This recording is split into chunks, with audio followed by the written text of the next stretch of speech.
তাকে জুতা নিক্ষেপ করে আমরা কোক এবং মোজো জিতে নিচ্ছি। আপনারা দেখতে পাচ্ছেন, সবাইকে আহ্বান করব আপনারা স্বতঃস্ফূর্তভাবে এই আন্দোলনে, এই কর্মসূচিতে আপনারা সংযুক্ত হন। হাসিনাকে জুতা মারুন, কোক মোজো জিতে নিন। হাসিনাকে জুতা মারুন, কোক এবং মোজো জিতে নিন। জুতা মারার মধ্যে দিয়ে আমরা মেসেজ দিতে চাচ্ছি যে যারাই ভবিষ্যতে ফ্যাসিস্ট হবে বা তার মতো আচরণ করবে, সাধারণ মানুষের প্রতি অন্যায় করবে, তাদেরকেই কিন্তু তাদের কর্মফল ভোগ করতে হবে। খুব তো অবশ্যই আছে, তারা দেশের সাধারণ মানুষের সঙ্গে যে কাজটা করেছে, যেরকম ব্যবহার করেছে, সেজন্যই আসলে ক্ষোভ তৈরি হয়েছে। এটা কি মূলত যারা ফ্যাসিস্ট বা স্বৈরাচার হবে আগামী দিনে তাদের জন্য? এটা সবার জন্য একটা শিক্ষা, তাদের জন্য বিশেষ বার্তা, যেন কেউ এই কাজটা আর না করে। এটা কি আপনাদের মনে হচ্ছে খুব নিষ্ঠুর প্রতিবাদ হয়ে যাচ্ছে? আচ্ছা, এই জুতা মারার মধ্য দিয়ে কোনো নিকৃষ্ট উদাহরণ তৈরি হচ্ছে কিনা? উদাহরণ তৈরি হবে না। আপনি এক সময় আপনি ছিলেন একদম শিখরে, এখন আপনাকে জুতা মেরে হচ্ছে আপনার জন্মদিন পালন করা হয়। পরবর্তীতে যারা আবার স্বৈরাচার হতে চাবে তাদের হচ্ছে জন্য একটা বড় উদাহরণ যে কখনো আসলে ক্ষমতার বড়াই করা ঠিক না। আজকের এই দিনে কিন্তু বাংলার জমিনে আসলে এই ফ্যাসিস্ট খুনি হাসিনার জন্ম নিয়েছিল, যার ফলশ্রুতি থেকে আমি কিন্তু গত 15 বছরে আমরা দেখতে পেয়েছি যে বিরোধী যারা রাজনৈতিক মতাদর্শ ছিল তাদের উপরে গুম খুন হামলা মামলা আয়না ঘরের মতো জঘন্যতম জিনিস তৈরি করে পরিবার থেকে দূরে রেখে বছরের বছর কিন্তু নির্যাতন করা হয়েছে।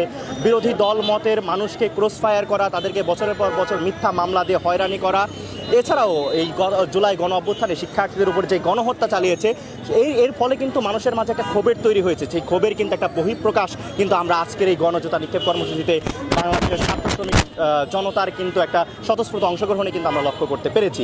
আজকের এই গণজোতা নিক্ষেপ কর্মসূচির উদ্দেশ্য হচ্ছে যাতে করে বাংলাদেশে আর কোনো সরকার, যাতে করে আর কোনো প্রধানমন্ত্রী যাতে কোনো ফ্যাসিস্ট আচরণ না করতে পারে বা ফ্যাসিস্ট হয়ে না উঠতে পারে, সেজন্যই কিন্তু আজকের এই কর্মসূচি গ্রহণ করা হয়েছে। আমাদের গণ অভ্যুত্থানের উদ্দেশ্যই ছিল ফ্যাসিবাদের পতন এবং ফ্যাসিবাদী ব্যবস্থার সম্পূর্ণ বিলোপ নিশ্চিত করা। সেই লক্ষ্যেই কিন্তু আমরা কাজ করে যাচ্ছি।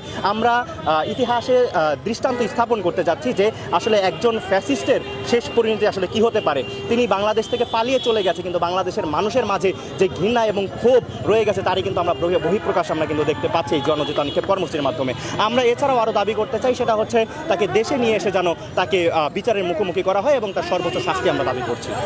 আপনারা কি এই কর্মসূচির সাথে সমন্বয়কদের পক্ষ থেকে দেখুন, আমি আসলে শিক্ষার্থীদের পক্ষ থেকে এখানে এসেছি। আমি একজন সাধারণ শিক্ষার্থী হিসাবে এই আয়োজনে যোগদান করেছি এবং অংশগ্রহণ করেছি, এবং আমি ব্যক্তিগতভাবে মনে করছি যে এরকম যেই জুতা নিক্ষেপ এবং ঘৃণারতম দিনে আজকে পরিণত হয়েছে, সেটা আসলে বাংলার ইতিহাসে দৃষ্টান্ত হয়ে থাকবে, যাতে করে আর কোনো ফ্যাসিস্ট জন্ম না নিতে পারে। আপু, শেখ হাসিনার জন্মদিনে শেখ হাসিনাকে নিয়ে আপনার কোনো স্লোগান আছে কিনা? না, অনেক স্লোগান দিয়েছে আসলে আন্দোলনের সময়, এখন আসলে ওর নামটাই নিতে মনে চায় না। আমি স্লোগান নাই, জুতা মারতে আসছি, জুতা মেরে চলে যায়। আচ্ছা, উনি তো যখন তখন দেশে এসে পড়বে, এই ধরনের কিছু আমরা অডিও বার্তা শুনছি, আপনার কি বলার আছে?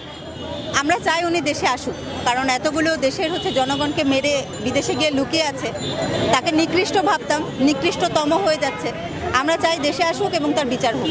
দেশে না আসলে তার বিচার হবে না। আমরা চাই তাকে দেশে টেনে আনা হোক, সে নিজে না আসলেও চট করে ঢুকে না পড়ে তাকে টেনে আনা হোক, এখানে টেনে এনে আমরা বিচার করব। জুতাগুলো দেখা যাবে, দেখানো যাবে?